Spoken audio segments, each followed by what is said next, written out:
2001, an incredible discovery is made in the depths of a Bavarian lake.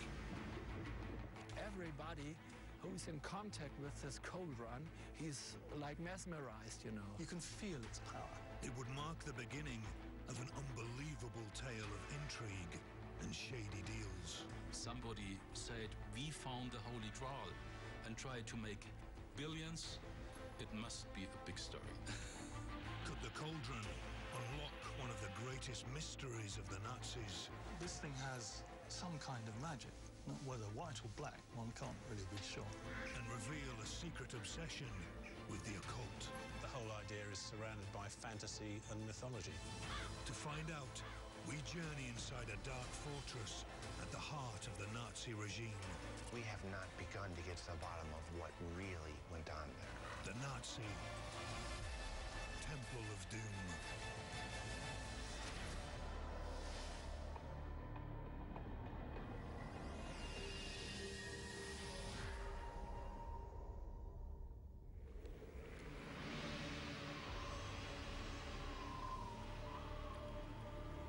In 2001, an amazing discovery was made in a lake in Germany.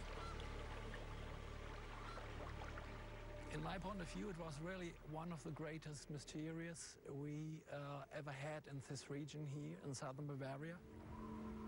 Local journalist Axel Effner followed the story as the news broke. There was a diver and another person, and he's go with a metal detector who is detecting archaeological things on the lake bed. And they go to this place and dived about 200 meters from the shore and found this glimmering, glancing cauldron in the lake bed. This is the treasure that the divers found. The Chiemsee Cauldron, an incredible artifact made of 10.5 kilos of gold. Decorated inside and out with reliefs of mysterious figures. It would later be described as the Celtic discovery of the century.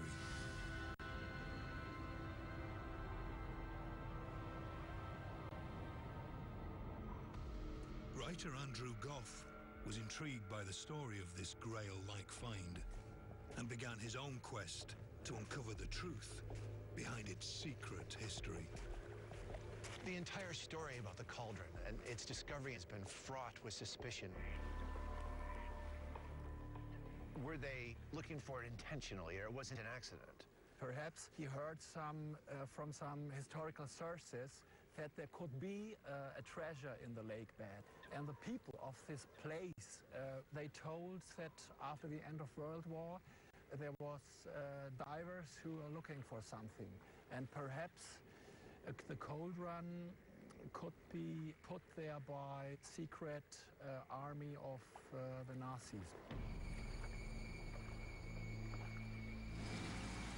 As the Nazis steamrolled through Europe, they plundered thousands of ancient artifacts, treasures, and holy relics. Reports claim that over a fifth of Europe's art was stolen. But by 1945, the fortunes of war had reversed.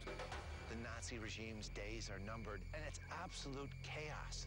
They need to store these relics for a future time, perhaps for the Fourth Reich.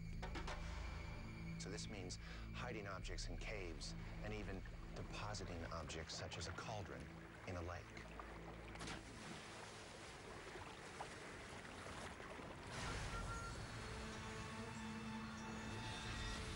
Was the cauldron an ancient artifact stolen from occupied Europe? And could its discovery shed light on what went on inside this mysterious Nazi stronghold? Determining the cauldron's age was crucial. Some experts believed it to be over 2,000 years old. Others thought it was a modern creation. But what was the truth? Art dealer Kai Schmidt has studied ancient artifacts for over 30 years and soon realized he was dealing with something exceptional. It was very impressive on the first view, and the material itself, the weight of the material, the massive weight, and the effect of the light. If the light is reflected by such a huge amount of gold, it's a very fascinating effect. It's spectacular. Kai analysed the cauldron's depictions of ancient warriors and their gods.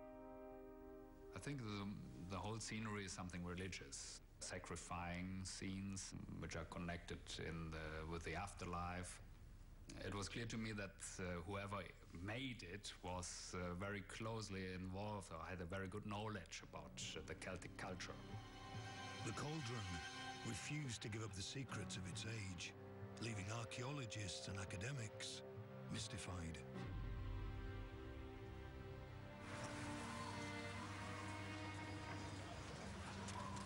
But there did seem to be one major clue that could help date this artifact. At first glance, its Celtic imagery is reminiscent of the Gunderstrup cauldron from Denmark, which is authentic, 2,000 years old, and has very similar Celtic imagery. Retrieved from a Danish bog in 1891, this priceless silver object was believed to be one of a kind. I find it immensely impressive and quite moving object to look at. Gunderstrup is the biggest and most magnificent silver vessel from the late pre-Roman Iron Age. The Chiemsee cauldron seemed to be a dead ringer for the Gunderstrup, and an archaeological sensation was in store for the world. In this modern world where everything is proved and everything is scientifically researched and they have answers and solutions for everything, nearly everything, this is a thing which is, it's something else.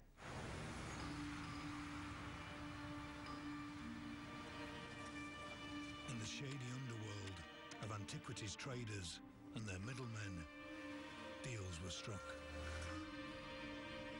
Swiss entrepreneur Marcel Wunderlich was banking on the cauldron's incredible age and rarity when he bought it in 2005. Wunderlich is actively promoting the artifact as one of the most significant artifacts in recent years. In fact, the world has not seen a more important artifact, according to Marcel. Wunderlich's team claimed the cauldron was worth $1.4 billion and sought investors. There's a frenzy of interest now in the cauldron. Sure enough, investors come forward and actually invest $1.5 million just for the right to help in the marketing of it. To realize this incredible value, the cauldron had to be pre-Roman. Huge amounts of money were riding on it. Metallurgist Peter Northover was commissioned to determine its true age. Working alongside a team in Zurich, one of the cauldron's secrets was about to be revealed. Well, the main technique that was used was laser ablation, inductively coupled plasma mass spectrometry. A laser removed a minute speck of gold from the cauldron's surface, which was analysed. This gave the team the elemental composition of its gold. So for ancient gold, you'd expect a certain level of tins, of lead, platinum, palladium. The team made a shocking discovery. This is pure, modern, almost certainly electrolytically refined gold. Certainly a product of the 20th century.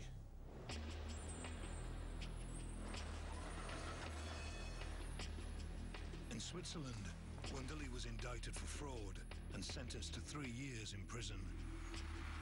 As a company asset, the cauldron was seized. It was placed in a high-security vault in Zurich.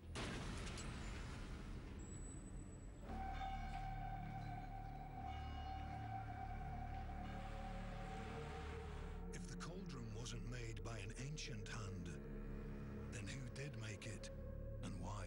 What we can surmise just by looking at it is that it would have been a culture of a people who felt proudly about their ancient Celtic origins. The cauldron had been exposed as a modern fake. But could this strange artifact become the key to solving an even bigger mystery?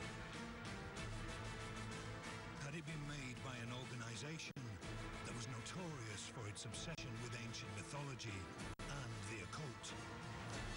The Nazis.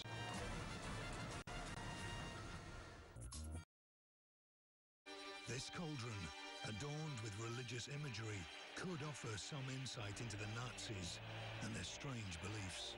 It becomes an artifact that's a byproduct of one of the most notorious and fascinating regimes in history. At the heart of this regime was a powerful inner circle that wanted to promote the idea of a glorious Germanic history. It was the personal obsession of one of the most powerful men in the Third Reich, Heinrich Himmler.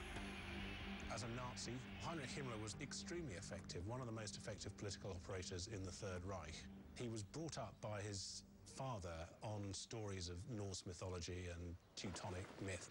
When he got to power as head of the SS, he then had the resources to indulge his fantasies about Aryan mythology.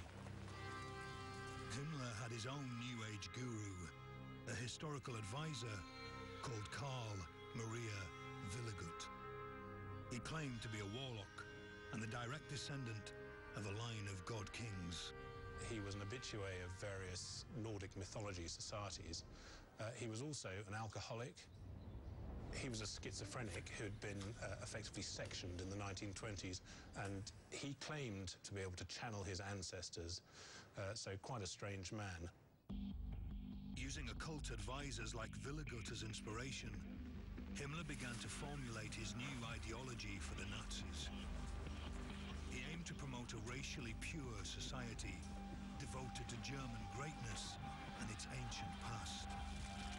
At the vanguard of these new beliefs was one of the most evil groups in history, the Schutzstaffel, or SS.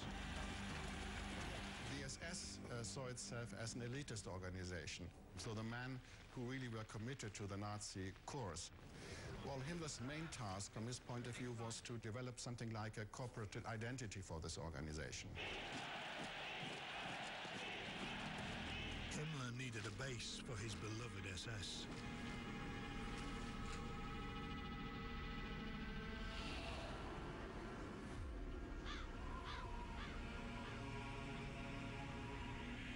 In 1934, he chose a remote fortress steeped in legends of witch trials, torture, and execution. Wewelsburg Castle. It became a Nazi Temple of Doom. Its past is dark. Its modern history equally as dark, and we have not begun to get to the bottom of what really went on there. What connected a cauldron found in the bottom of a lake with Himmler's mysterious castle? In spring 2011, Swiss journalist Luc Bergen broke a story in his magazine, Mysteries. According to the report, some personal effects of Himmler had been found in an attic in Germany. Amongst these finds, there were documents that were thought to be of Nazi origin. It's on Nazi letterhead. It's on old paper. It's stylized in the way of other documents from the era. Dated April 1945, the documents contained a movement order and an inventory of Nazi treasures. There are 35 objects, or sets of objects, on this list, of which one is called a gold kessel, Celtish. So we're talking about a gold cauldron, and it's in Celtic style. And there was another revelation. There, in black and white for the first time, was a suggestion that the Chiemsee cauldron was kept at Himmler's fortress, Wewelsburg Castle. I wouldn't be surprised at all if that's where it had stayed for some period of time. The original documents were inaccessible and could not be closely examined. And in a world full of Nazi fakes and frauds, there was every chance that they were not reliable. More information was needed. The inventory also seemed to reveal the name of the man who made the cauldron, Otto Gar, and its city of manufacture, Munich.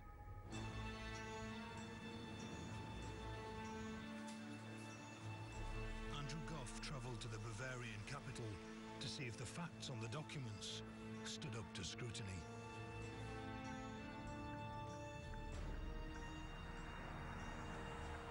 So I'm here in Munich to understand as much as I can about Otto Gar, and in particular, could he have manufactured the cauldron? Munich's interesting because it's the birthplace of the Nazi movement and also where Himmler was born.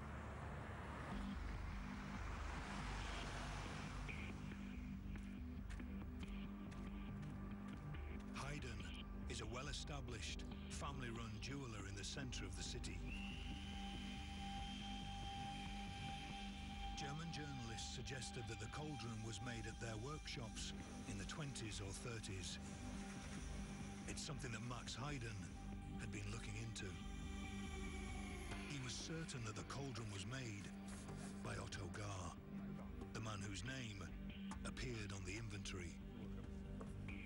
This is the who is who from the Munich Gold and Silversmiths. Innung, we call that. It's a guild. It's a goldsmiths guild. And he was member of that till he died. And Mr. Gar, he was the goldsmith from the NSDAP. The NSDAP, or Nazi Party, was on the rise in Munich in the mid-1920s. And silversmith Otto Gar signed up. He would become the favored jeweler of the SS, making their death's head rings. And Max thought he had more evidence linking Gar to the cauldron. Max's family often talked of a meeting between Gar and Haydn's chief craftsman, Alfred Notz. Mr. Gar, who was mainly a silversmith, asked Mr. Notz, how should I work with 10 kilos of gold? According to Max, Gar had made the cauldron from gold pipes taken from a chemical factory owned by a Nazi donor named Albert Peach.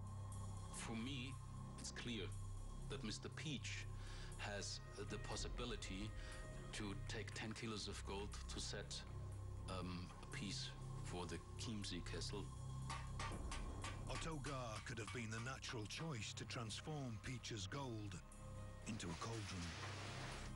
He made a lot of pieces for the NSDAP, so they trust him.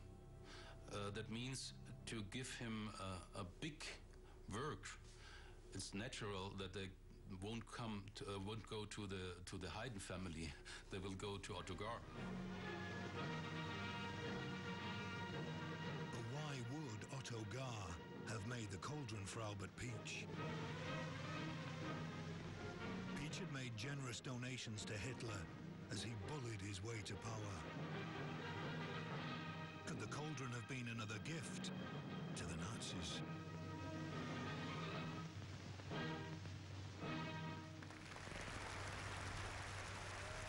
Tied up with this kind of thing is the whole notion of gift exchange. You give powerful gifts to powerful people to give yourself more power. As ever with this story, it was back to shady deals. The cauldron could have been a backhanded contribution to the Nazis. But what about the inventory? It provided two possible clues: the name of the cauldron's maker and its city of origin.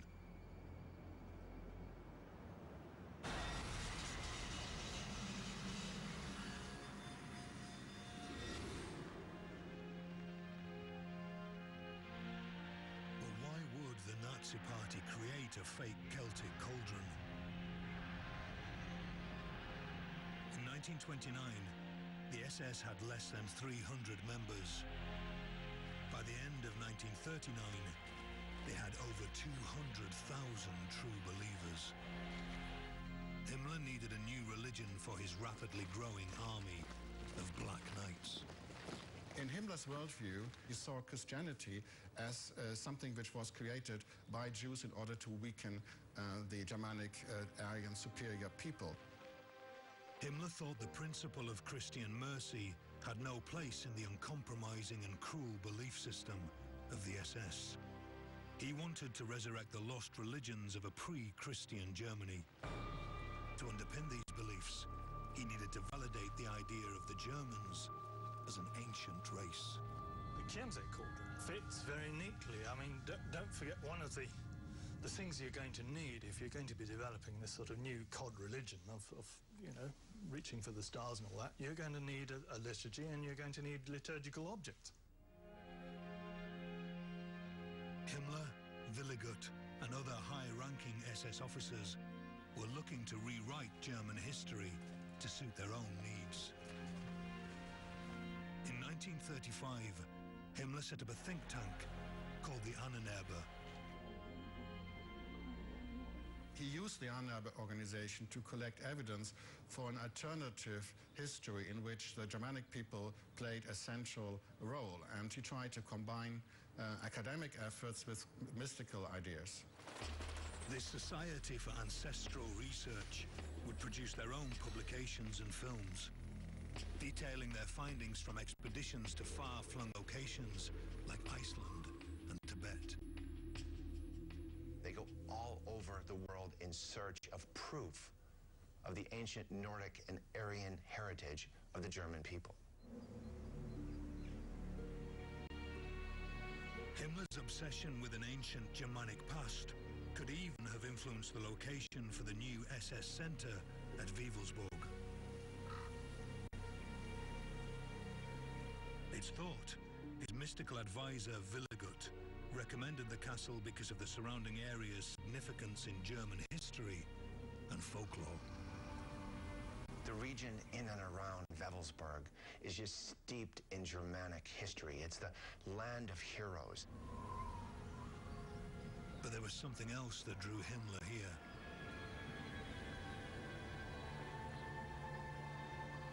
Just 30 miles from Wewelsburg is a place that would later be turned into a Nazi cult site, the Externsteiner.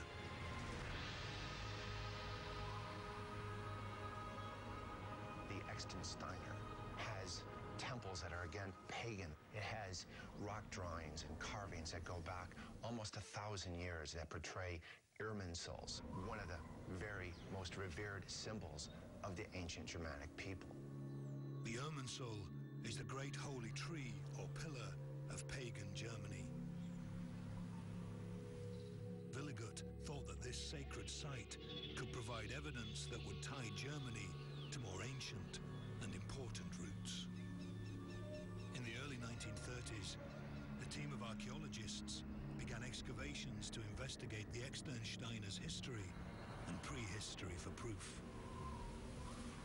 They didn't get the evidence. This is very interesting because they said, well, we didn't find any evidence that really this place was a Germanic holy site, so we didn't care for that, and we write what we want.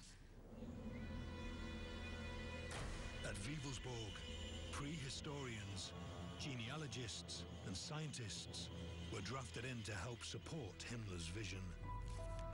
And according to the inventory, the cauldron also had a part to play. The Chiemsee cauldron most definitely would have been a perfect fit because the imagery is ancient, Celtic, Aryan, the source of imagery that was being embraced by Himmler. But what might the cauldron's role have been at Wewelsburg? Could it have been the Holy Grail for Himmler's Black Camelot? This thing has some kind of magic. Not whether white or black, one can't really be sure. To find out more, we have to travel back over 70 years, to the dark days when Wewelsburg was being rebuilt as the ideological center of the SS. Heinrich Himmler and his architects had developed a massively ambitious plan. They They envisaged the castle as the new centre of the Nazi world. We've got up on the screen plans that Himmler had drawn up for Wewelsburg Castle, so that when the war was won, they could get on with creating a sort of Nordic Vatican. At the centre of this vast SS city was a three-quarter circle fortress with 18 towers and 60-foot walls. The castle that exists at the moment is a tiny fraction of the enormous circular construction that was going to be created. It looks to me here about nearly a kilometre in diameter. To carry out his grand vision, Himmler needed workers. Agnes Büttner was a schoolgirl living in the village of Wewelsburg at the time. Von da unten, da mussten die einen dicken Bruchstein auf die Schulter so mitnehmen und in Reihe und Glied marschieren und singen dabei.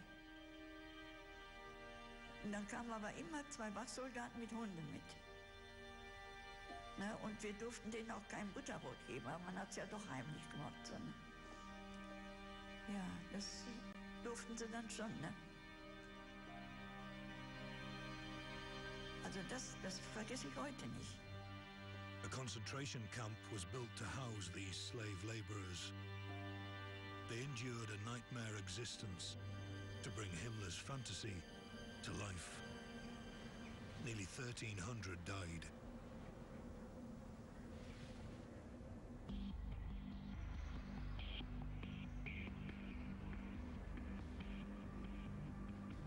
The role of Wewelsburg as an ideological school for SS officers began to change. The castle was envisaged as a site for ceremonies. SS weddings with pagan overtones and baptisms that shunned the Christian church were carried out, many with Willigut as high priest. Torchlit ceremonies celebrating the winter solstice replaced Christmas. Behind closed doors, Himmler could pursue his obsession. The creation of the Wewelsburg was a fulfillment of some of Himmler's eccentric personal dreams, because he could actually go back to this ideas he developed as a young person, this idea of sagas, of a medieval world, of a lost Germanic world, and in a way it was his playground. Himmler furnished his SS school with relics and artifacts that celebrated Germanic heritage.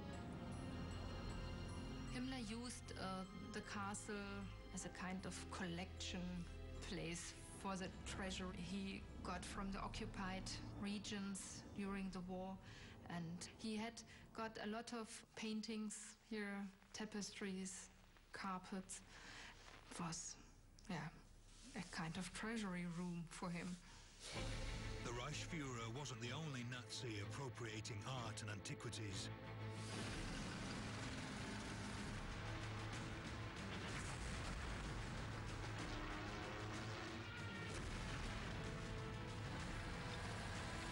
In the wake of the Blitzkrieg, Europe's most precious objects were plundered in the name of the Third Reich. Teams of SS personnel, including members of the Ahnenerbe, followed behind the invading German armies, seizing the contents of museums and taking them back to Germany. Holy relics were also targeted. In the Hofburg Museum in Vienna was the Spear of Destiny, the Holy Lance said to have been used to pierce the side of Christ.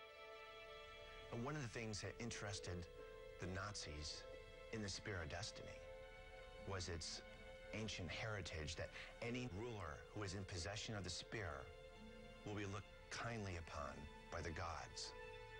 It's thought that Hitler believed that whoever owned the spear would become the undisputed ruler of the world, and that it was seized on his express orders. These relics were potent weapons of propaganda and could be used to legitimize the Third Reich. If the cauldron had been kept at Wewelsburg, how might it have been used by the SS? The setting, Wewelsburg Castle, this Nazi ideological headquarters, particularly SS headquarters. That's where you would put it. That's where it would be, and that's where it would be a symbolic object of greatest power.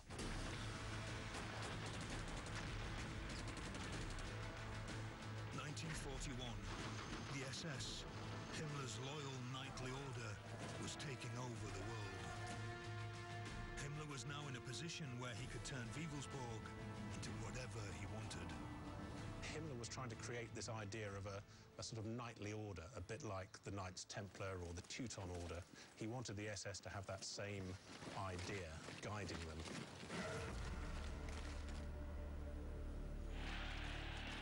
Himmler set about creating his own Camelot for his new Nazi knights. His rooms would be named after ancient chivalric heroes like King Arthur. The castle's focal point was a stone-lined chamber where the most senior SS officers were to meet. Well, this is the Supreme Leaders Hall, which is built in the former crypt of the castle.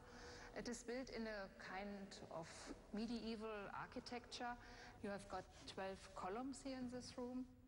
And we don't know exactly why the number 12 was chosen by Himmler, but one interpretation is that he thought of King Arthur and his 12th knight.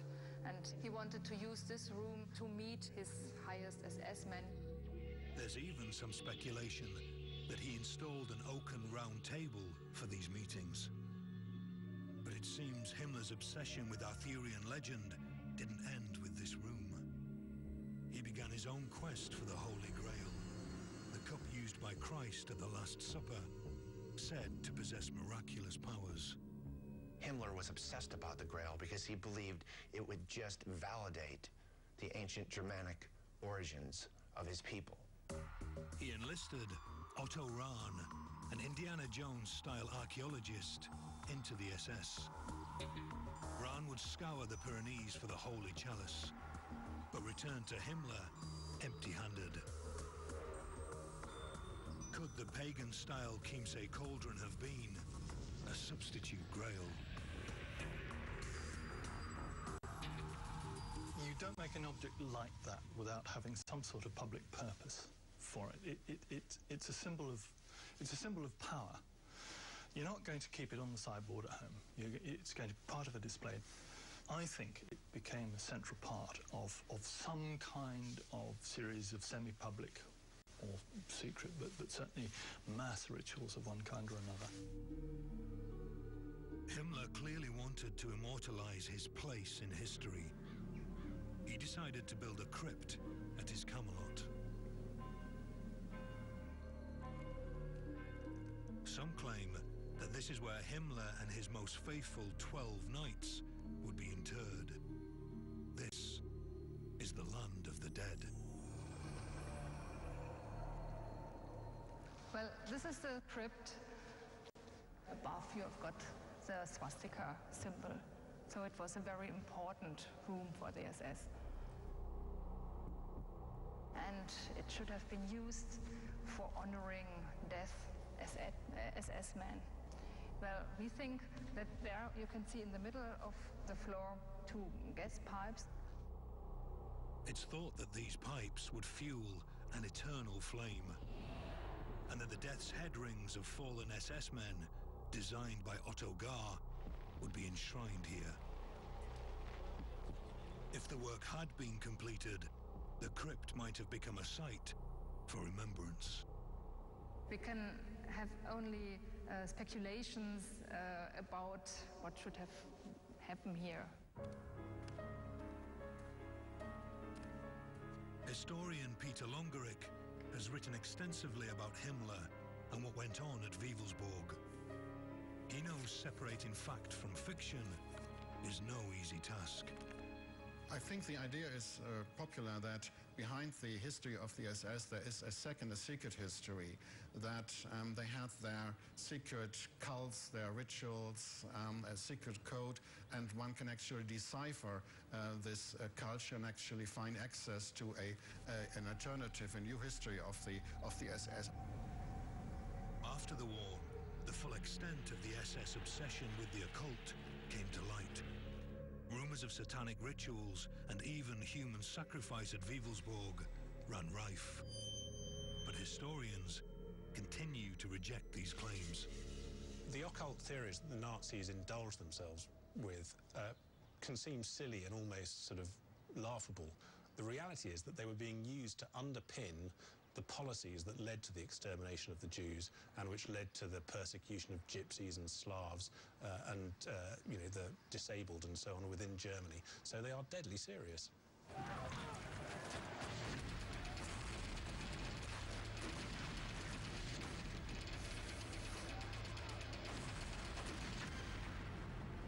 As the war progressed, building at Wewelsburg slowly ground to a halt. By March 1945, the Nazis and their warped world view were on the brink of defeat. Wewelsburg was under threat. Himmler wanted to ensure that whatever went on at the castle, or was kept here, was going to remain secret. The castle's treasure was on the move. Anything that hadn't been removed in the days and weeks before and taken almost certainly south would have been looted, I think, the moment the Germans withdrew from the castle. So it's quite possible that an item like the cauldron will have started to make a journey somewhere. It's very portable and it's worth a lot of money. It was time to ensure that Himmler's sacred citadel would not fall into enemy hands. Himmler gave the order to blow up the castle. So one of his officers, Heinz Macher, had to come here and take some dynamite and put it into the castle. With the castle cleared, the order was given.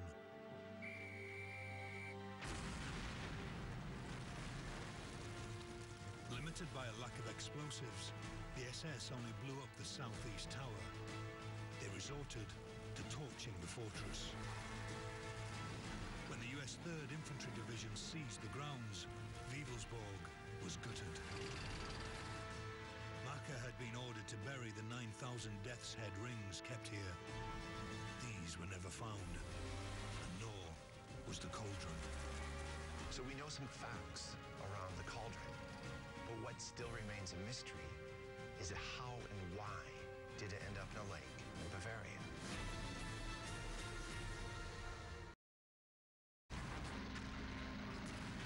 April 1945.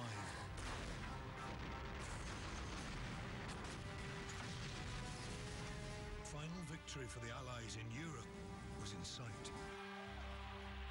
With the Nazis exposed on two fronts, Himmler's dream was in tatters.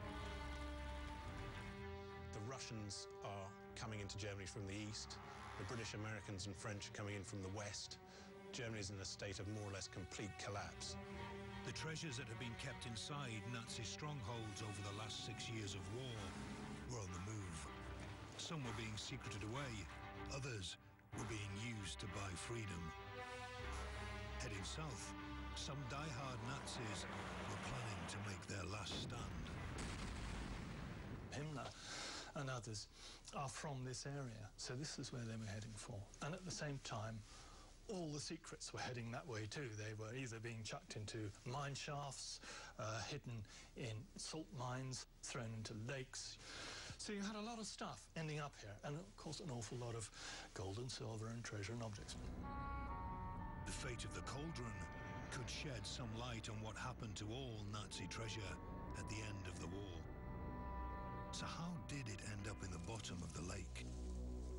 The movement order found in the attic may provide more clues. On the assumption that the list we've got is genuine, what we're told is around the 14th, 15th of April 45, this material, including the cauldron, is being taken from Augsburg, which is northwest of Munich, past Munich to the north, undoubtedly, and out to Strakonitzer. According to the documents, a shadowy SS officer, Hans Joachim von Alten, was ordered to smuggle the cauldron to the safety of Bohemia. Chris Going uses wartime aerial photography to take a closer look at the proposed route of von Alten's convoy. The town of Landshut was of particular interest. This reconnaissance photograph was taken on the 17th of April 1945, and it shows Landshut, and already you can see that it's been quite heavily bombed. Landshut was a strategically important town where the cauldron could have come to a halt. You've got two bridges over the river, and there would have been a huge bottleneck here. With the Allies advancing on all sides, von Alten's convoy would have no choice but to stop their mission to Bohemia, and they could have handed their treasure over to the Nibelungen, a newly formed SS division made up of cadets and officers from an SS training school. There were certainly other SS units in the area, but the Nibelungen are, I think, our dramatis persona here. They are our suspects. Himmler named these diehards after a medieval poem referring to keepers of a mythical treasure hoard. Had the Nibelungen become custodians of a modern Nazi treasure? This is where, if our story holds together, this is very much where they would have taken it over.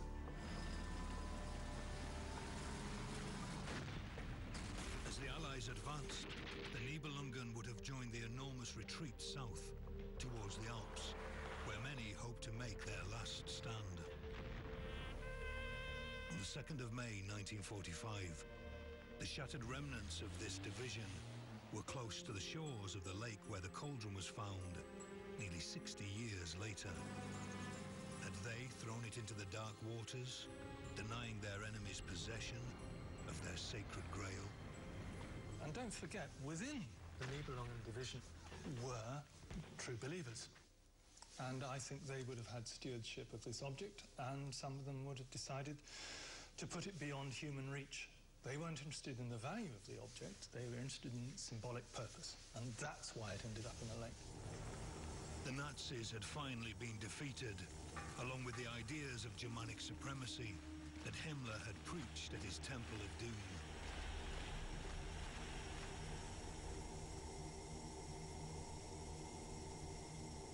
Up to 100,000 artworks and relics stolen by the Nazis are still missing, waiting to be discovered.